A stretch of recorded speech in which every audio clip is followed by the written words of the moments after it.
After a year of being away from work and taking a break, this has been the perfect chance to kind of re enter the profession with a group of people that I feel understand and care about me and are going to support me as I move from basically having left the profession to coming back into it and figuring out what to do. Boy, I am so glad this is my re entry back into the US, into the work world. Well, I think the dialogue, it's a rare opportunity to step out of the rat race and have a chance to look in and have a support group and really share what's happening in journalism and what's happening in our own lives and how we can make major leaps forward, because there's so much change in the world in our profession and in lives everywhere on the planet that we need to start making sense of it all. And this really helps give us a guide star, at least helps give us another starting point. I think the impact is on different levels. It has a way to create inspiration and motivation. I think that's what I took from last year. And I know we're all kind of very busy with our mission and our things to do and what we want to accomplish. But I think the difference with this dialogue and what we do here is the ability to be inspired and connect in such a way with one another that later on during the year we just remember those moments we spent together. And I think the quality of the beings that are involved in this discussion makes us feel that there is something higher that we should pursue and that we have the capacities to do it. That leadership is not something you look to others for. Leadership is something you have to own. There's a reason we're called thought leaders. You know, it's really funny. I was looking at the program before we got here, and I thought, oh, this person's a thought leader, and this person's a thought leader. And then it dawned on me, oh, wait a minute, we're all thought leaders. We're all called thought leaders. And what does that mean? And I think part of it is there's a natural resistance among journalists to think that we're in charge of anything. And especially among women in my profession, there's a reluctance to think we lead anybody. But when I look at some of the women I most respect, many of them here in this conference, and it kind of dawns on you, so what are you waiting for, Connie? I mean, why is everyone else supposed to be stepping up? Own your leadership. I remember thinking years ago, I became a mentor before I had one. And this is the same thing, and you got to carry as you climb. And I've had a great number of successes in this business. I've had a lot of attention for what I do. And so it's time to take whatever megaphone I've got and shout it from the rafters for the people I care about, which are the people who work with me. I I had always worked in a humanitarian kind of sector, so I always thought that not many people are like would think like me, because when I share that with my colleague in the media, they would look at me like, oh, we have to care about the business, and make it, and that's all they care about. So meeting you all really make me feel so humble, very humble. And I felt like, oh gee, I was reinforced, my faith was reinforced in what I'm doing. And it gave me such a big boost, to keep doing, not only keep doing that, but doing it more and convincing the people around me to do that more. Before I was kind of shy talking about that because I felt kind of talking in tongue. And so we are also like a hypocrite. And but now I realized that suddenly I became much firmer. So my husband was the one who noticed that. He said that it must be a women's group of journalists. I said, no, there were men too. But it must be obvious because he noticed it. So I feel really privileged to be part of this Thought Leaders conference here in Greencastle, because it was an opportunity to stop and be able to reflect on all that is going on in my personal life, but also professionally, but also in terms of what peers are thinking about the profession and the future of the profession, and an opportunity to kind of take stock and also plan for what one might do individually to contribute to the larger cause of journalism. I think the gathering really sort of put me back in touch with what it is to be a journalist. It really connected me with that, and at the same time made me feel like, okay, I've always been sort of independent of that world as much as I love it. So I need to exercise that independence to kind of help move things forward in some different ways. It's great talking to people who care about the same issues that I do and like making connections, because I'm all about the power of the serendipitous connection. I'm like, mentioning this or that, and everyone's like, oh my god, I have the exact resources that you need to do X. And these are people who spend a good amount of time now, and we're able to sit down and look ahead, and rather than seeing the ruins of what may be teetering around them, they see possibilities and they see dreams. And that I'm taking away and treasuring and passing on. There is a sense of this connection that we've made that sort of cuts across miles and space, and I think that's very important, and it's very, very inspiring, finding out what people are doing, everyone trying to forge a new path, take a new journey in life, and I kind of feel less lonely and less, I kind of feel more reassured that I'm not the only one, that there are many people like me who are trying to do something different at this stage in life. Yeah.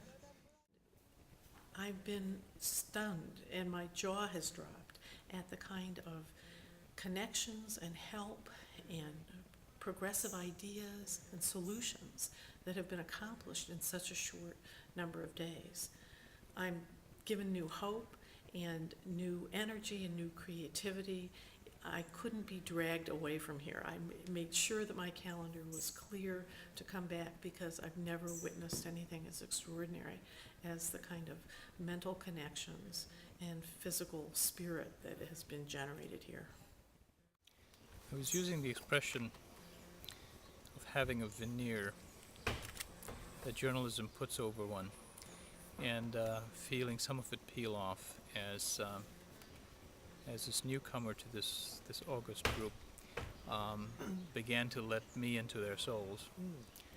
And I just was floored by the session this afternoon about what we believed, and impressed by how shallow my account was.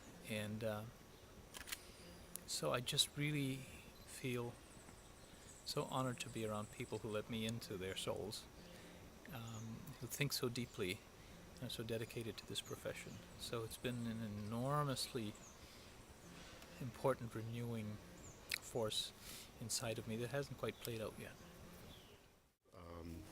It's been just enormously rewarding and satisfying to have the conversations, and the warmth and the support and the intelligence and the humor and the lack of cynicism and the lack of irony that has characterized the conversations has been just made it, and I can see that it's made it easy for everybody, relatively easy for everybody to open up and to feel comfortable and not to be embarrassed and to show who they are.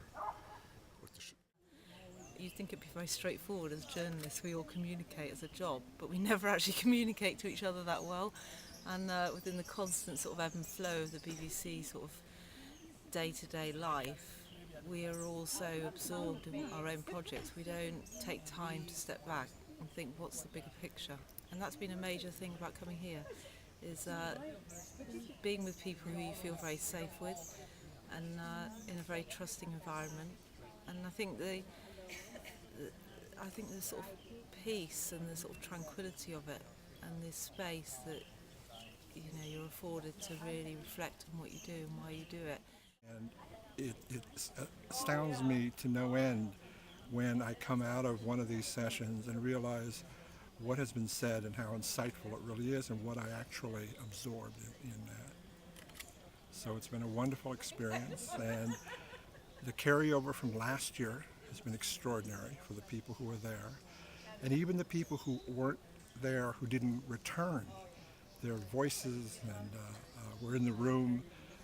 Their stories that we talked about last year found some relevance and resonance this year, and I think it was a great thing to have this year to year, because there's a measuring stick that we say to one another, wow, look what we accomplished, and look what we can do.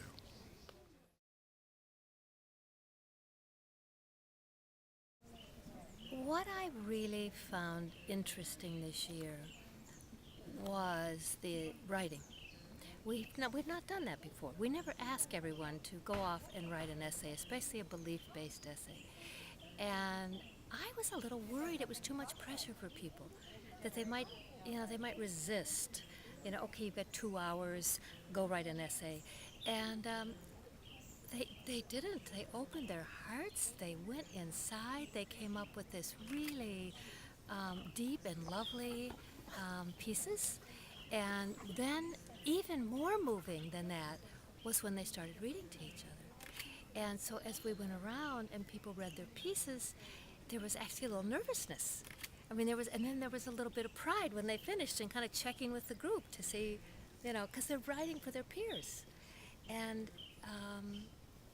I was very touched by that. We have columnists and reporters and executive producers and documentarians, photojournalists, broadcast journalists. We have all stripes, shapes, and sizes. And because of that, we have a lot of difference. We also have difference, of course, in terms of culture. We have difference in terms of race and ethnicity and age. And I've always believed we learn best with people who are different than we are when we're at the table together, when we're in the room together. So I learn a lot, and I take a lot away when I'm with people who are different than I am, and that's a big part of an experience like this for me. Hopefully I give others something. A white guy from small town Indiana isn't all that different, mind you, but hopefully there are some questions I ask that are different, and some things that spark the imagination. And in that sense, hopefully my role and the role of everybody in the room is to catalytically help others think beyond our norms, to work beyond our own capacity, to achieve beyond our own dreams. So I think it's a terrific opportunity to come together as we do. I've got two things that hit me today, and they hit me today. One was that everybody in this gathering, I learned how strongly motivated they are by really deep passions and values. And these things might be something that they learned when they were just little kids, or it's wrapped around some particular issue or social justice thing that they're concerned about, but they just really feel strongly about it. And it shapes their outlook on the world, and it shapes the way they work, and it propels them to do this kind of work. The thing I learned about myself personally today was that I need to take more time or times to put aside work and just think just about anything, but just really take a break because my mind is too cluttered.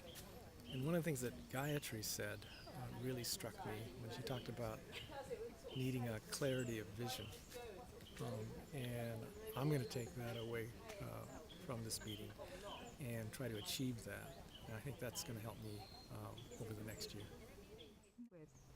Of course, I think being with the Thought Leaders Dialogue for me gives me a really deep insight to what's happening in people's lives at a personal level as well as at a professional level.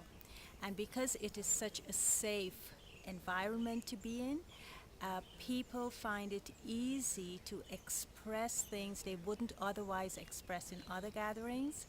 And in their expressions, they're actually highlighting their learning curves. So what I take from whatever they're saying is what are their high points in terms of their learning. And to give an example, like when Connie said, I'm a safe space. You can come to me. I'm a safe space. All the time, I would look at the space we're in, the physical space we're in, and say, well, this is a safe space. But when she said that, the high point for me was, of course, how can a space be safe? It's the people in the space who are opening themselves as safe spaces that then radiates that energy into the room, And so that's why we're finding it to be safe. But each individual in that room is a safe individual to be with because they honor what's being said and they hold each other, one another in high esteem, and they also have a loyalty then to what is being said. So I learn a lot from that. I learn a lot from how when goodwill people come together, good intention people come together, a better world is created in that very space.